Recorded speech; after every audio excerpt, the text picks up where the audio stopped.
Hello all, welcome back to screen space. ఈ వీడియోలో Frank and fish 2004 Telugu dubbed movie review గురించి అయితే మాట్లాడుకుందాం. భయ నేను ఒకటి క్లియర్ గా మెన్షన్ చేస్తాను మీకు. ఇప్పుడు ఈ ఫ్రీ సైట్స్ లో వచ్చే తెలుగు డబ్బుడ్ మూవీస్ అన్నవి మనకు అవి ఎప్పటి నుంచో ఉంటాయి, లేదా వాళ్ళ సైట్స్ ని రన్ చేసుకోవడానికి ఏదో అలా క్యాష్ చేసుకోవడానికి ఎలాంటి తెలుగు డబ్బుడ్ మూవీస్ అయితే తీసుకొస్తూ ఉంటారు. బట్ ఇందులో చాలా వరకు కూడా రాడ్లే ఉంటాయి అనమాట. అండ్ ఎప్పుడెప్పుడు మూవీస్ తీసుకొచ్చి పెట్టేస్తూ ఉంటారు. అవి మనం ఇప్పుడు చూస్తే చాలా అవుట్డేటెడ్ గా కనిపిస్తాయి.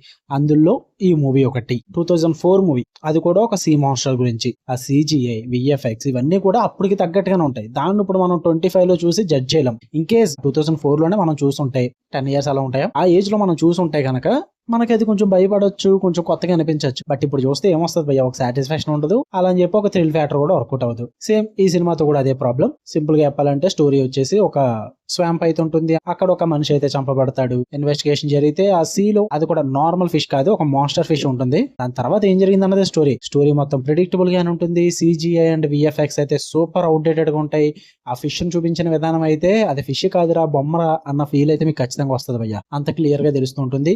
స్టోరీ అయితే ఎక్స్ట్రీమ్లీ ప్రిడిక్టబుల్ గా ఉంటుంది. ట్విస్ట్లు థ్రిల్లులు ఏవి వర్కౌట్ అవ్వవు. క్యారెక్టర్స్ లో డెప్త్ ఉండదు, బాండింగ్ ఉండదు, ఎమోషన్ చాలా వీక్ ఉంటుంది. డైలాగ్స్ గురించి అంత తక్కువ మాట్లాడుకుంటే అంత మంచిది. 2000s లో చూసే ఒక బి గ్రేడ్ హారర్ ఫీల్ అయితే వస్తుంది భయ్య. అసలు అంటే అసలు వర్కౌట్ అవ్వదు.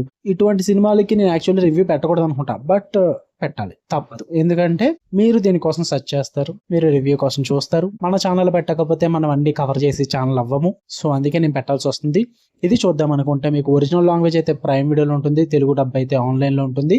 మీ ఇష్టం, మీరు ఎలా చూసుకుంటారో. నాకైతే నాట్ ఇంట్రెస్ట్ భయ్య. నేనైతే చాలా ఇంట్రెస్ట్ లేకపోయినా బలవంతంగా ఫోర్స్డ్ గా చూశాను. తప్పదు కదా, నాకైతే నచ్చలేదు భయ్య. ఎందుకంటే 2004 మూవీ 25 లో చూస్తే ఎందుకు నచ్చదు చెప్పండి. నాకు వర్కౌట్ అవ్వలేదు. అలా అని చెప్పి అన్ని సినిమాలు వర్కౌట్ అవ్వని కాదు. ఇప్పటికీ కొన్ని ఓల్డ్ మూవీస్ మనము సజెస్ట్ చేసుకుంటాం, చూస్తే బాగుంటుంది అని చెప్పేసి. బట్ ఏంటంటే ఈ type of regular commercial type movies కానీ, లేక మాన్స్టర్ బేస్డ్ మూవీస్, ఇవన్నీ ఏంటంటే మెయిన్ CGI VFX వల్ల, అవుట్డేటెడ్ స్టోరీ టెల్లింగ్ వల్ల మనకి అంత ఎక్కువ అనమాట. ఇది ఆ కోవకే చెందుద్ది. చూద్దాం అనుకుంటే చూడండి భయ్య, నాకైతే ఎక్కలేదు. మీకన్నా వీడియో నచ్చితే లైక్ చేయండి, షేర్ చేయండి. అండ్ ఈవినింగ్ ఇంకో వీడియో కూడా పెట్టేస్తే, ఈ రోజు యాక్చువల్లీ 4th వీడియో అవుతుంది. అంటే మిక్కీ 17 అని చెప్పేసి జియో హాట్స్టార్ లోకి వచ్చింది. నేను ఎప్పటి నుంచో చూడలేదు, థియేటర్ లో మిస్ అయ్యా. అండ్ అమెజాన్ లో రెంట్ బేసెస్ వచ్చింది, నేను అప్పుడు కూడా చూడలేదు.